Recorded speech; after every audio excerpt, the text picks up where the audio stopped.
Magandang umaga! Super late upload naman tayo for today's video. Ma-share ko nga pala sa inyo yung mga behind the scene nang ma-feature tayo sa isang TV show sa Channel 7. Nagchat-chat nga pala ako ng inbox ng firm nang makita ko itong message ni Miss Anna ng GMA7. Nag-i-inquire nga siya na possible daw ma-feature ang farm sa isang TV show. Kaya naman agad ko itong sinabi sa aking asawa. Tinanong ko nga siya, pwede daw kayang ma-feature yung farm sa unang hirit. So after namin ng conversation ni Miss Denise, forward naman ako ng mga clips at pictures ng farm. So after naming ma-inform ang lahat at ma-settle na ito, na-confirm na ang schedule. So Monday 3 a.m. in the morning, sinundo na namin sila sa may sakayan sa may highway para ma-guide sila papuntang farm. Kasi kung bago ka pa lang talaga pupunta sa farm, ay medyo mahihirapan ng inyong driver para matukoy ito. Ang naiisip ko nga ay medyo madilim pa. Pero kailangan nilang mag-set up before 5:30 in the morning. So dumating na nga kami at medyo madilim pa talaga. Kulang pa ng isang van dahil naiwan pa. So nung dumating pa yung isang van, doon pala nakasakay si Chef J.R. Rayon. Talagang nakakabilib nga itong mga taga Channel 7. Ang bibilis talaga nila kumilos. So nung dumating nga si Chef, nag-prepare na sila para sa kanilang morning show. So ganito pala ang behind the scene ng isang nagsushoot o nagla-live ng isang TV show. Sobrang hirap din talaga ng kanilang trabaho. Yung biyahe medyo malayo. Maaga pa lang kailangan na nilang magbiyahe para makapunta doon sa lugar na pagsushootingan nila. At dito nga sa farm ay walang kuryente. Dahil medyo liblib talaga itong aming location. A few moments later. Mamaya kasi bibigyan po namin kayo ng mga tips or hacks o yung mga parang... So, ang idea dito ay magbigay siya ng tips or hacks kung ano ang mga pwedeng luto sa kamatis. Dahil nga alam naman natin na nagkaroon ng oversupply sa ating kamatis. Mga kapamilya, ngayong umaga ay mag-harvest tayo ng kamatis para dun sa request ni Sir RJ na dadalhin daw niya sa studio. Yan. Bali, nag-harvest na sila, wala na akong mapitas kasi napitas na nila. Lagay.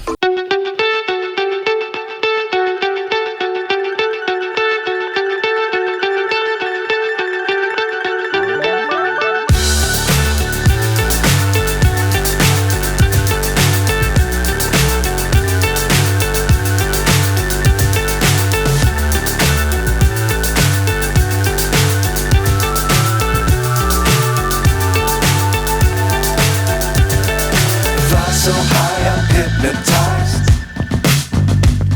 What's up is down, what's left is right. Chasing stars and holding you. I can't see the end, but we'll see it through.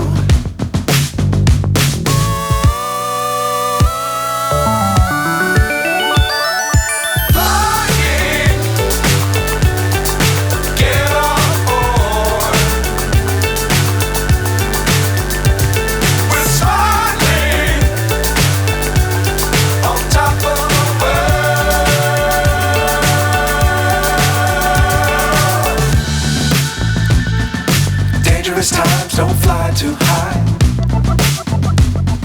Be sure to keep the ground in sight. Fly forever if you keep it tight. Love the world but keep the sky on your mind.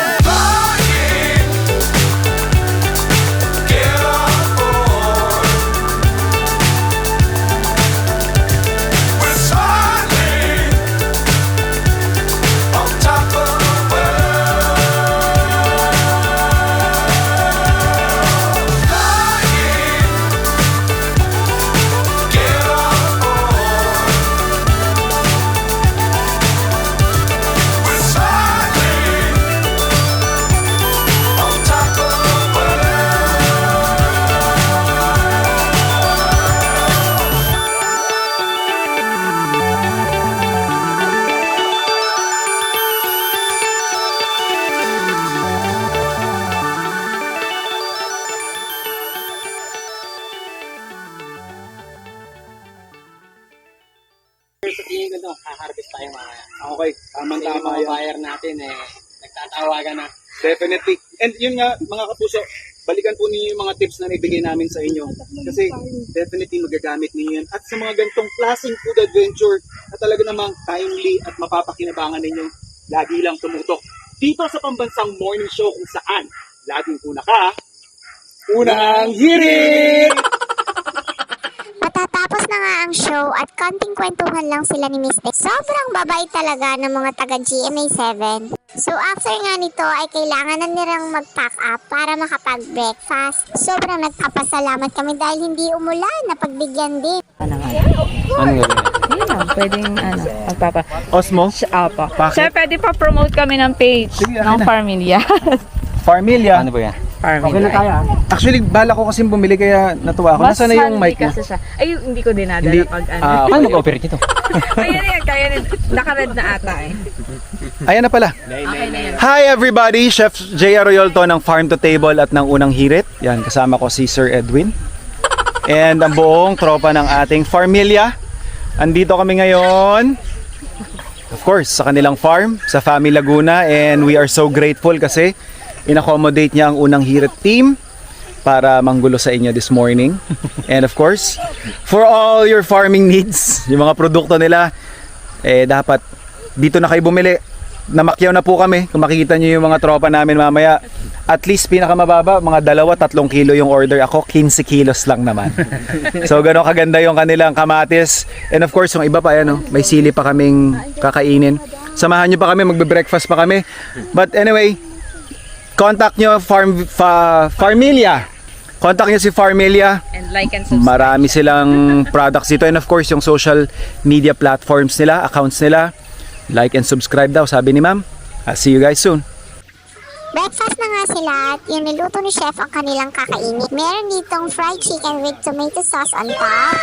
Meron ding fried fish with tomato sauce on top. At syempre, hindi mawawala ang ating fresh buko after kain. Syempre, hindi mawawala ang konting kwentuhan with the crew. At nandyan naman si Atong para ipagbalat sila. So, after nga ng kainan at konting kwentuhan, ay nagsimula na silang maghakot ng mga gamit papalabas ng farm. So para dun sa mga gustong pumunta sa farm, hindi po talaga biro ang maglakad papasok. Kasi dadaan po talaga kayo sa may gilid ng palayan. So eto na nga sila, papunta na silang labasan para makasakay na sila at magpaalaman. Kanya-kanya nga silang bitbit pati si Chef. Saludo na talaga ako sa mga ito. Bumili nga din sila ng kamatis para sa pang-uwi nila. After ng ilang minuto papalabas ng farm ay kanya-kanya na silang paalaman. Yun lang!